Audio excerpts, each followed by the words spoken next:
aircraft transports them to Aviano Air Base in Italy, where the US Air Force has permitted them to spend their vacation anywhere inside the country.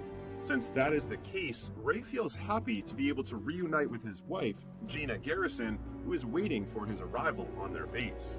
They will finally get the opportunity to spend time together and enjoy the holiday by going to a coastal village in Italy located on the Amalfi Coast. Once Ray and Gina reach their destination, they immediately drop themselves at a hotel to get some rest. The following day, when Ray wakes up, there is a letter from Gina telling him that she is going out to get something for their breakfast. While waiting for Gina to return, he goes to take a bath when suddenly 2 mercenaries appear from within the room and abduct him. Soon after, Ray discovers he is being held captive by a bunch of mercenaries while strapped to a chair. Martin Axe, the leader of the group, eventually appears in front of Ray and confronts him about the involvement of the US military in their objective to take hostages. Ray remains silent, so Martin presents him with Gina, who is also abducted by them, and presses him once more for information about who gave him the heads up to intervene in their hostage-taking in Mombosa. But Ray still refused to disclose anything, claiming he was merely following orders and had no idea who might have tipped him off. In light of this, Martin brutally murders Gina in front of him, who promises vengeance after witnessing the act. But before he can do anything, Martin already takes his life. And yet, Ray wakes up later at the Rising Spirit Technologies laboratory, where he is in an experiment led by the head scientist, Dr. Emil Harding. Harding is taken aback when Ray regains consciousness and remains stable, so he and his colleague KT immediately visit him. Once inside Ray's room, Harding explains to him that the US military usually lets RST take over disabled military veterans and other military patients so that the cutting-edge biotechnology here can cure them. But Ray's case is exceptional because he was the test subject of their experimental nanite technology, which brings him back from the dead. This makes him the first successfully resurrected RST human subject of the RST's Bloodshot program to have his whole bloodstream replaced with nanites. This piques Ray's interest, and he demands Harding to break down every aspect of nanotechnology for him. After showing him the operating room and saying they work on developing methods to increase the speed and strength of the military's armed forces, Harding then brings Ray to his private laboratory room and suddenly slashes his hand to demonstrate the nanites. He reveals that the nanites are helping his body recover from injuries, and it can also make him stronger. However, Harding cautions Ray that his nanites can run low, so they need to be recharged regularly to keep them from wearing out and causing him to die again. As the demonstration is over, he brings Ray to the rehabilitation center, introducing him to fellow patients like former US Army Ranger Marcus Tibbs, who enhanced his sight with ocular prosthetics, and former Navy SEAL Jimmy Dalton, who engineered his feet. Even though Ray has already met KT, a female ex-swimmer for the United States Navy, Harding introduces her again, saying that KT's enhancements are her larynx and trachea, which allows her to breathe through clavicle-mounted respirations. Later at night, Ray struggles to sleep because he dreams of Gina and Martin and gets out of bed. He goes to the rehabilitation facility to work out, but stops when he sees KT taking late-night diving. They chat and both decide on having a drink to relieve themselves from trouble sleeping. While imbibing, Ray unexpectedly hears the music Martin played while killing them, and he is immediately taken back to the moment when his wife was murdered. This prompts him to leave the RST and seek revenge for Gina's death by killing Martin. He hacks into RST's system with his nanites and utilizes the information to pinpoint Martin's precise location. When Ray learns that he is in Budapest, Hungary, he doesn't waste much time getting there and killing everyone connected to Martin, including the security personnel. Meanwhile, Harding observes Ray on the RST computer screen, witnessing firsthand how effectively Ray dispatches his targets. It is then revealed that Harding plots on making the Bloodshot program successful and eliminating every former associate who betrayed him, using Ray as his weapon. Therefore, he issues an instant order to KT, Tibbs, and Dalton to take Ray back to the facility. Once Ray returns, Harding puts him to sleep and orders Eric, his co-scientist, to begin resetting his nanites and alter his recollection of Gina's death, replacing the person who kills her from Martin to a person named Nick Barris. KT protests this plan of Harding, but he ignores her and even threatens to shut her enhancements down if she tries to get in the way. When Ray awakens again with no memories, Harding pretends to be surprised again and begins reintroducing RST and the new developments in his body. As Harding continues to speak, Ray starts recalling Gina's death, in which he accuses Barris of kidnapping and brutally killing her. Livid, Ray leaves the RST again and follows Barris to East Sussex using his nanites. However, as Harding observes Barris's hideout via computer, he becomes suspicious seeing an unfamiliar man conversing with Barris. So he asks Eric about him and learns that he is Wilfred Wiggins, a skilled programmer and an open source contributor to many of his innovations, including the nanites. This alarms Harding and KT, but their worries escalate when they find out that Wiggins is ordered by Barris to come here because Barris can't stop panicking, knowing that Harding will send someone to kill him. He forces Wiggins to place an electromagnetic pulse bomb that can incapacitate Ray in the room. Wiggins then sets it in motion and hands Barris the remote, telling him to wait until the EMP bomb is fully charged before detonating it. Once Barris fully notes the instruction, he orders Wiggins to leave and return to his office. Harding immediately orders Ray to stay away from the place, but something is intercepting their signal. Meanwhile, Ray finally reaches Barris's office and starts accusing him of the murder of his wife, which makes Barris confused, explaining that he is not involved with the murder and the RST is probably lying to him. But with his rebooted memory, Ray refuses to believe Barris and unhesitatingly shoots him. He then attempts to leave the office when suddenly Wiggins activates the EMP bomb using the other remote control. As a consequence, Ray's nanites shut down, breaking his connection to the RST. When Ray falls to the ground, Wiggins immediately takes him to his office, where he uses higher voltage to wake him up and make his nanites function again. Once Ray awakens, Wiggins clarifies that he is not an enemy and proves it by taking off the bonds on his hands. Seeing that Ray is persuaded, he flips the lights back on and keeps eating his noodles while introducing himself to Ray and boasting about his extraordinary coding abilities. He also makes it clear that he is under duress to work for Barris. As Wiggins continues, a slew of conflicting recollections suddenly strikes Ray, in which the identity of the person who murdered Gina blurs. Ray then tells Wiggins about it, and Wiggins explains that RST resurrected him so they could manipulate him and kill every defector of Harding's creation. Now that Ray has figured out the truth, he attempts to return to the RST facility to take down Harding. But Wiggins refuses to release him, claiming that Harding will just take control of Ray and modify his memories to make it look like Wiggins was the one who murdered his wife. Ray then cuts his hand to release several nanites, showing it to Wiggins and asks him to reverse engineer the nanites since he is confident in his ability to reprogram anything. Meanwhile, thinking that Gina is probably alive since his memory has been manipulated, Ray leaves for a while to track her down with a phone Wiggins gives him that can connect to a satellite and make the search easy. On the other hand, having lost contact with Ray, Harding presses Eric, demanding him to fix it. Eric, stressed out and frightened, finds the car Ray is riding. Harding then instructs him to tell Tibbs and Dalton to follow it. Concurrently, Ray finally finds out that Gina is in London and immediately visits her place. He rings the doorbell and Gina opens the door for him. It is a shock to Ray that she is still alive, but it comes as an even bigger shock to him when Gina says they broke up 5 years ago. She has put the past behind her and begun a new chapter in her life with her loved ones. Ray gets confused at first, but when he sees a child approaching Gina, he suddenly gets silent and leaves without saying goodbye to her. As Ray drives back to Wiggins' office, Tibbs and Dalton find him and intentionally crash their vehicle into Ray's car. Ray jumps out of the car immediately, but Dalton quickly electrifies his nanites by shooting him. Dalton then attempts to fire again, but Ray exerts all his strength to recover his nanites and throws a piece of steel at him. Afterward, Ray flees the area while Dalton grunts in frustration as he cannot catch him. Pissed off, he orders Tibbs to find Ray's location before he drives off to get him again.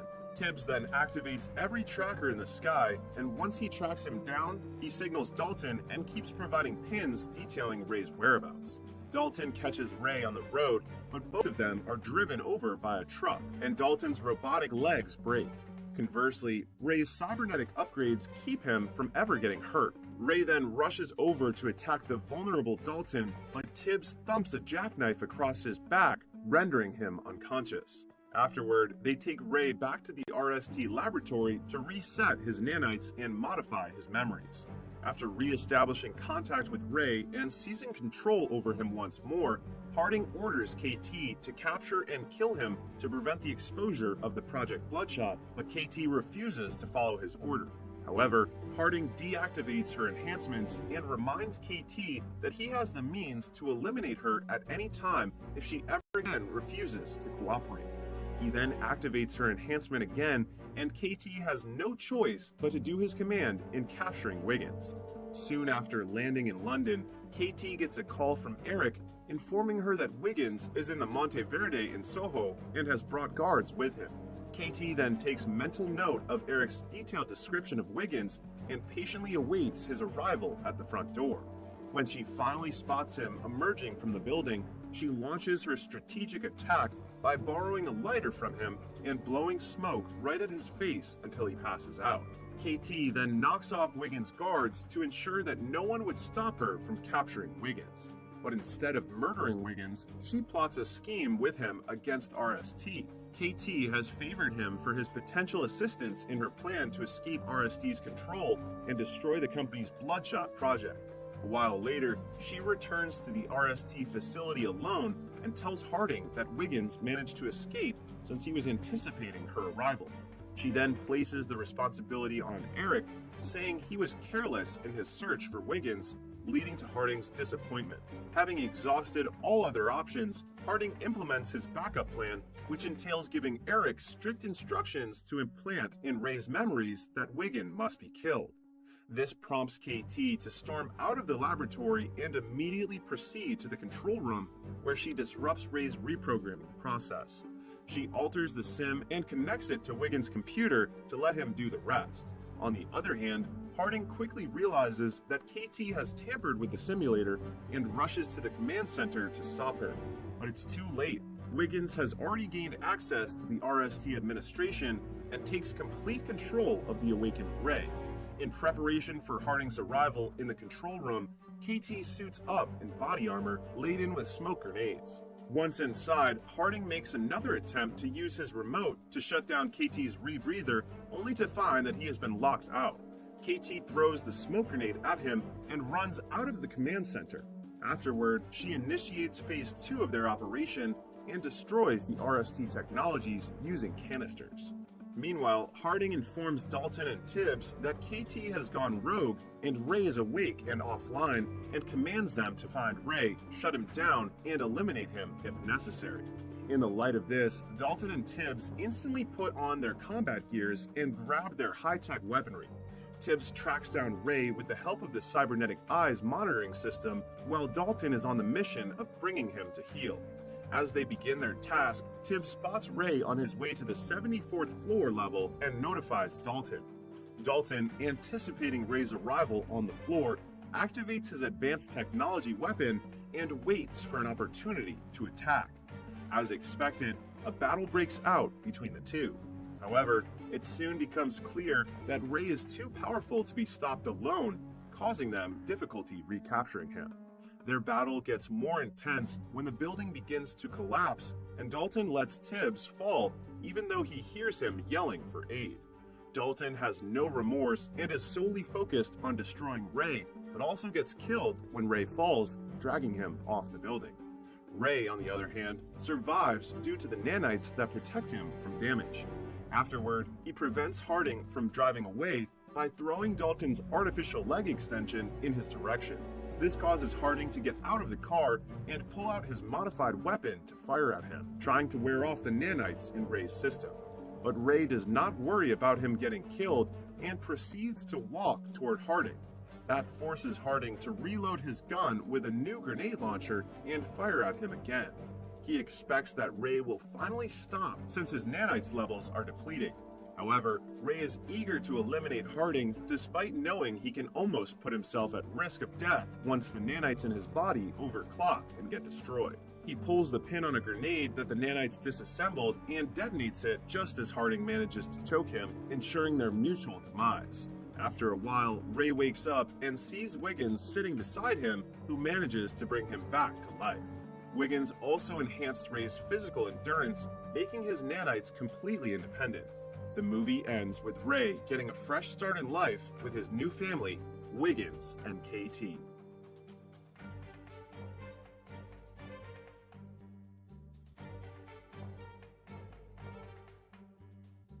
"800 years ago, Calder and his friends are working as witch hunters, looking for the witch that has cursed their town with the Black Plague, which has killed dozens of families.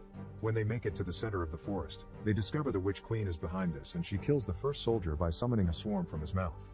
Then she brings up a few undead to attack them, and Calder immediately lights his sword on fire to keep them at bay. A fierce battle ensues, and while his friends defend themselves from the evil creatures, Calder goes after the queen, only to find a toy on the ground that reminds him of his dead family. Calder realizes this isn't real, and when he snaps out of the illusion, he begins fighting the Witch Queen directly. The queen pushes him through a hole on the tree and traps him with her roots, but Calder lights the sword again and starts a huge fire. Then he stabs the queen to kill her. However, as she dies, the queen curses Calder with immortality so that he'll forever live with his suffering loneliness. In modern day, Calder is still alive and working as a witch hunter. Currently he's on a plane, and when he breathes against the window, he sees a symbol indicating the presence of magic. Using a pin on a glass of water as a compass, Calder finds the witch and gets rid of the person on the seat next to her by spilling the water on his lap. It turns out this witch is traveling with some ancient runes in her bag, and that's causing a storm that will make the plane crash soon. In fact, the plane suddenly begins to shake, but Calder grabs the runes and deactivates them, making the storm instantly go away. Sometime later, Calder visits his dear friend the 36th Dolan, who works for the Axe and Cross organization like him. It's revealed that witches still exist and are allowed to live alongside humans as long as they don't use magic against them. Calder only intervenes when it's necessary to keep peace. The Dolan will be retiring soon after 50 years of service, so Calder gives him an antique pen. He also learns that his friends has already chosen the 37th Dolan, a young man that vows to watch out for Calder. Afterward, the 36th Dolan takes a cab to go home while the mysterious Belial watches from afar. The next day, Calder receives a call informing him that the 36th Dolan died in his sleep last night. Devastated by the news, Calder goes to watch the ceremony in which the young man is officially declared 37th Dolan with a burning mark on his arm. Then the two of them go to the dead Dolan's apartment to investigate the death. Calder uses the usual tricks to check for elemental magic, like the breath on the window and a lighter, but there aren't any signs. However, when he's about to leave, he finds 3 dead insects and finds it suspicious. He uses a special powder on the floor and reveals a pentagram, which suddenly explodes and makes runes appear on the walls. This confirms the entire room has been cursed with the rare black magic and that his friend was murdered. When looking further, Calder discovers the pen is gone. He also finds a book with a bloody fingerprint and begins suspecting the new Dolan, but the guy reveals his burned hands to prove his innocence. When he was a kid, some witches set his house on fire, and it had been Calder who saved him from it. Afterward, the duo goes to the local bakery and force their way into the kitchen, where people are cooking with creepy ingredients. The powerful witch Max is there selling illegal uppers and tries to escape with a cloud of butterflies when he hears them, but Calder blocks his way by capturing the butterflies in a jar. Max says he knows nothing about a user of dark magic, but after Calder insists with a threatening tone, Max explains he sold a forbidden herb to a stranger. Max is blind so he can't describe the guy, but he smelled the scent of arsenic and rotten apples on his body. This gives Calder the idea the killer is in a funeral parlor near an apple tree, so he sends the Dolan home for his safety and goes to investigate alone. Meanwhile, a kid is shocked to find a trail of gummy bears on the streets and follows it to find a beautiful gummy tree near a bright house where Belial is watching. When the kid grabs the gummies, Calder stops him and reveals they are actually rotten apples. The house turns old and ugly, and when Calder enters to investigate, he finds a young scared girl. Calder approaches her only to discover she's a warlock in disguise called Alec. The warlock tries to attack Calder and stabs his hand before running away. Calder's wound quickly closes and goes after Ellis, throwing a knife to stuck him on a wall. After finding Dolan's gift pen, Calder knocks Alec out and takes him to the Council of Witches, where the 37th takes the chance to punch Alec for revenge. The council leader Glazer uses card reading to prove Alec is guilty, and she ignores Calder when he says Alec couldn't have been working alone considering the powerful spell he used. Glazer summons a terrifying creature known as the Sentinel and feeds Alec to it without hesitation. Then Calder notices a dead insect on Glazer's clothes, giving him an idea. He checks on the 36th Dolan's body and uses a carved candle to prove the presence of magic. Then he checks Dolan's neck and finds another insect that proves he isn't dead. He's actually been cursed by old school black magic. The only way to get rid of the curse is to kill the warlock that cast it. Since Alec is dead, this proves he was working for someone. Calder also notices a cut on Dolan's finger and goes to recheck the book, finding multiple bloody fingerprints left on purpose to form a message. Remember your death. Since Calder doesn't remember his early life, he goes to a witch bar for help. His mere presence scares all the witches away except for the owner Chloe, who Calder asks for a memory spell. Chloe is hesitant to help a witch hunter because he hunts her kind, but she accepts when Calder explains it's for the sake of a friend. She proceeds to put a memory potion inside a cherry, and when Calder eats it, he suddenly finds himself in the cursed woods, seeing his own charred corpse kneeling on the ground. However, when he's about to see more, Belial shows up and pulls him out of the spell. When Calder suddenly finds himself chained to the floor. By breaking his fingers, he manages to get his hand through the cuffs and frees himself before going after Belial, triggering a fight. Unfortunately, Calder is still under the effects of the spell and keeps seeing hallucinations, so he can't fight well. Belial uses the chance to set the bar on fire, leaving Chloe to bring Calder back from his trance. Calder thinks she's the queen and tries to kill her, but she blows a powder into his face and wakes him up just in time. Calder tries to catch Belial again, but Belial opens a root hole on the floor and disappears. Chloe tries to use a fire extinguisher to no avail and laments the loss of her bar because it's all she had, so she says Calder is a monster like everyone says. Later in the evening, Chloe hears a weird noise in her apartment and suddenly all the lights explode, allowing roots to open another hole in the floor and drag her down to hell. Chloe tries to struggle free from their grasp and notices Calder's hand helping her, but at that moment she wakes up and finds herself in the cathedral. Calder and the 37th Dolan are researching Belial, and Calder asks Chloe for help again, convincing her to collaborate to get revenge for her bar. Chloe accepts, but with her bar gone she needs ingredients for the potion, so she takes Calder to a friend's house. When they arrive there, Chloe is devastated to discover her friend has been murdered and all the important plants were stolen. At that moment she gets a call coming from her friend's phone, but it's Belial with a message threatening them with more attacks incoming. Since they don't have other choice, Calder goes to see the dangerous witch Danique, who accepts to lend them the plants. However, while Chloe is distracted checking the plant, Calder suddenly begins seeing illusions of his family. It turns out Danique is a traitor, and while her employees catch Chloe, Calder gets trapped in a memory spell. He enjoys seeing his family again, but his happiness is interrupted by Chloe, who keeps talking and pushing until he wakes up. Back in reality, Calder finds himself being dragged away by Danique's men. He immediately knocks them all out and finds Chloe, freeing her before interrogating Danique. The witch swears she doesn't know Belial's intentions, she only got him the plants he needed.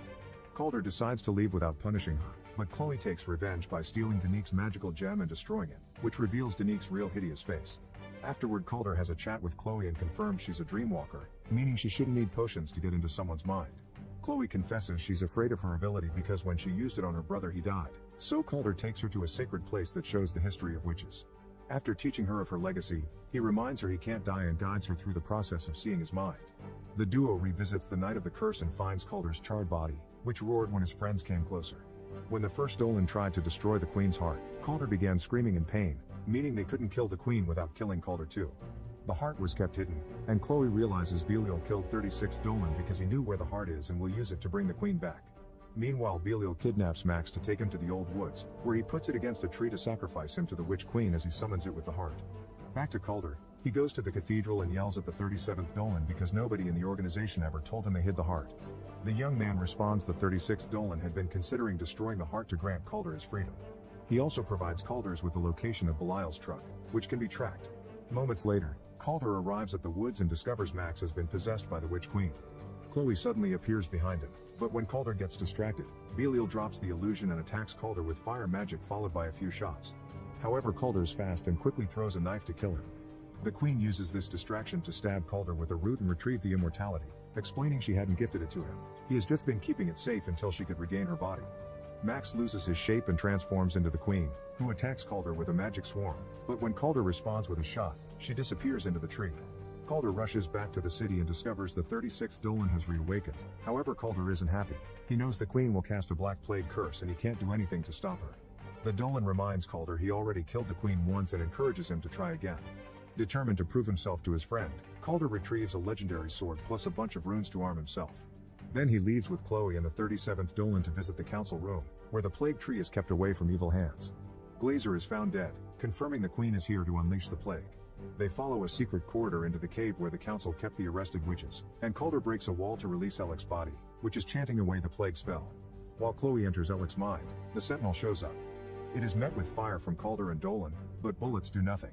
Calder is pushed away, but he quickly recovers and jumps on top of the Sentinel to stab him with the sword and shoot right into its weak spot, making it explode.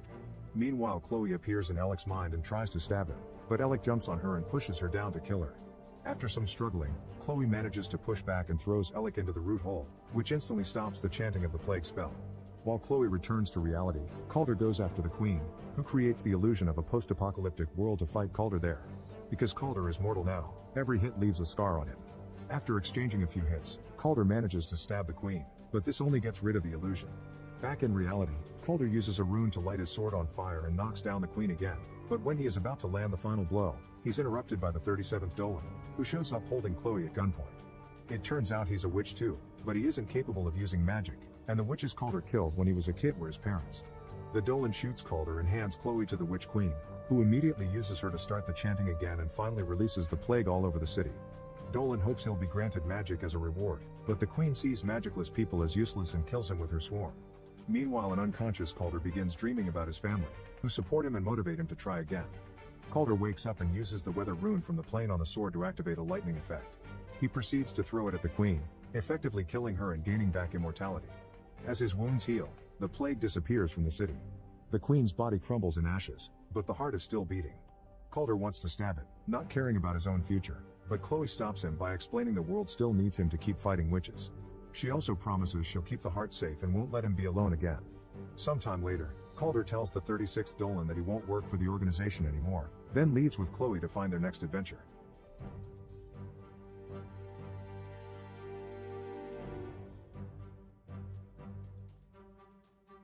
Steve Rogers is a small, skinny kid who constantly gets bullied by those around him. It's the middle of World War II and he decides that he wants to enlist in the military to help out. But he's half the size of every other man there, and has a bunch of different conditions and diseases. He's so pathetic that the army refused to let him join as he would be too much of a liability. He respects everyone that fights for their country, and his only wish is to do the same.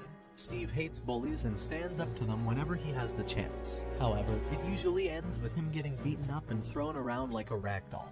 He does have one friend, Bucky Barnes, who defends him whenever he can. Unfortunately, Bucky is leaving to go to war tomorrow, so Steve will soon be all alone. They decide to spend one last night together at a science expo and meet with two pretty girls. But they are both interested in Bucky and neither one of them pay attention to Steve. Probably because he's 5'3". A man named Howard Stark is on stage showing off his new invention, a flying car. Even though it fails, everyone is still impressed. While Bucky is distracted by the show, Steve sneaks off to try and get into the army again. There is a recruitment center at the expo. His friend tracks him down and tells him it's a bad idea. Even if he gets into the army, he is too weak and could end up dying. Steve insists on trying again. He believes it's his responsibility as a man to protect those around him.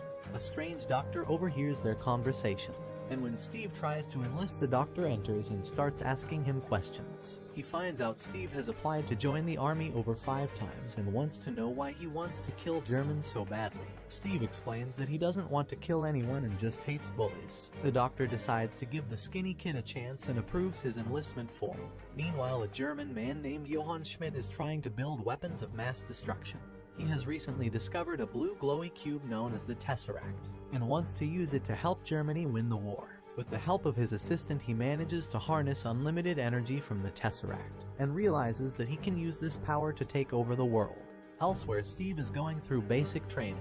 The doctor has created a serum that can turn anyone into a super soldier, giving them immense strength, power, and endurance. But he is only able to give it to one person and thinks Steve is the right man, and so does Agent Peggy Carter, who takes a liking to Steve when she sees that despite his shortcomings, he continues to keep pushing forward and never gives up.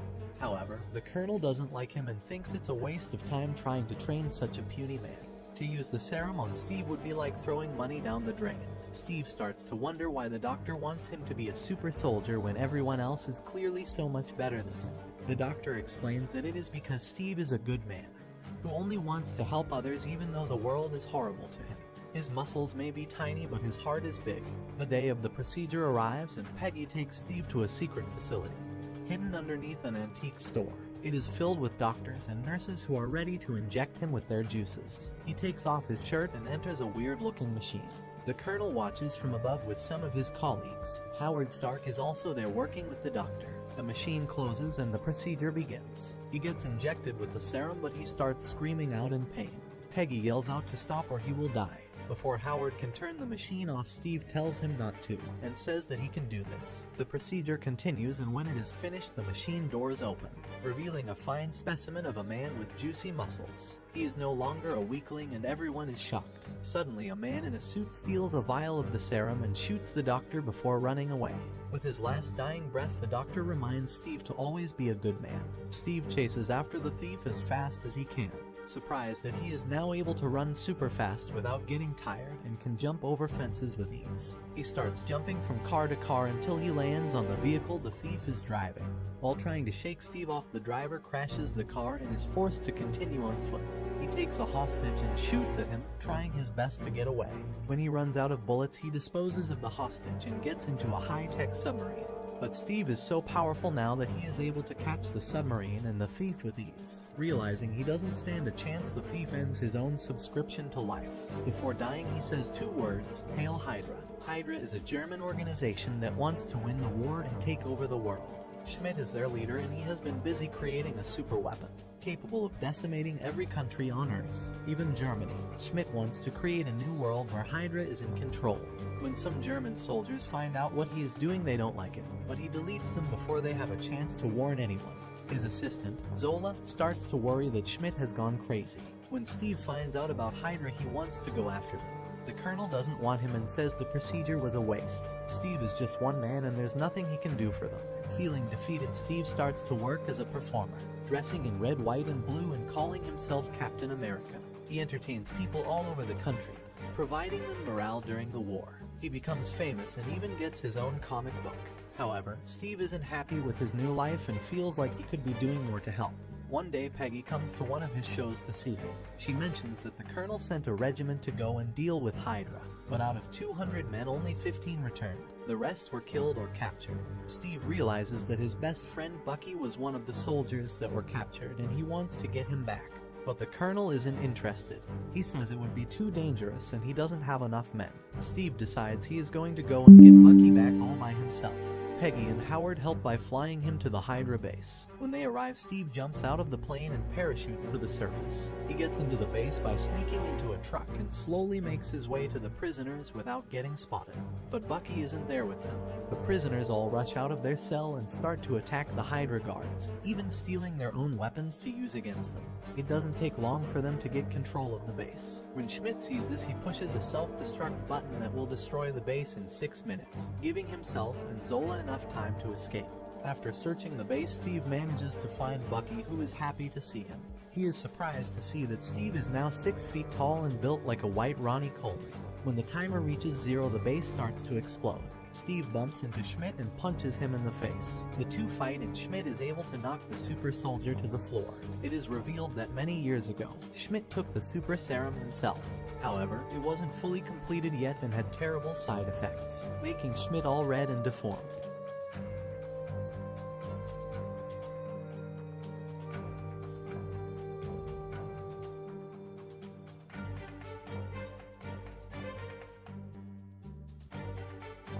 Then he takes an elevator to the roof where he flies away, leaving Bucky and Steve to die in the burning building. A while later, the colonel and Peggy start to worry about Steve and believe that he is dead. Suddenly, a group of soldiers emerge from the forest. It's the regiment that were originally captured, with Steve and Bucky at the front, leading them. They are all still alive, and the colonel is happy to see them. All the soldiers cheer for Captain America. After earning the colonel's respect, Steve puts together a team of soldiers to take down Hydra. Over the past year, he has grown from an invisible weakling to a famous hero, and he starts to get a lot of attention from women. One of them even kiss him, which makes Peggy jealous. He talks with Howard about designing a new Captain America uniform and even gets a new shield, made of vibranium, the strongest metal in the universe. With his new team, he travels to Hydra bases all around the country, taking them down. He is finally the soldier he always dreamed of being. His next mission is to hijack a Hydra train and capture Zola. Using a zipline, he lands on top of it and sneaks inside with Bucky. The two of them get separated and attacked. Using his new shield, Steve is able to take out a metal man with no problems, but Bucky is being cornered. Steve helps him out, and together they are able to defeat the Hydra soldiers. However, another metal man appears out of nowhere and shoots them, blowing a hole in the train. Steve knocks him out using his shield, but Bucky is hanging off the train. He tries to save his friend, but the railing snaps, causing Bucky to fall to his death. Even though Steve lost his best friend, the mission was still a success. They have captured Zola, and the Colonel interrogates him to find out information about Hydra. It doesn't take long for Zola to snitch on Schmidt. He tells the Colonel all about his plans to take over the world. Tomorrow, he plans on using his weapons of mass destruction to destroy every major city on Earth. Elsewhere, Steve mourns his friend while Peggy comforts him. He says that he is going after Schmidt. He's not going to stop until all of Hydra is dead or captured. Schmidt is in the final Hydra base, which is hidden in the Alps. The next day, Steve rides there on his motorcycle looking for revenge. He takes out some soldiers and a tank, then he crashes his bike into the front door, blowing it up. He does his best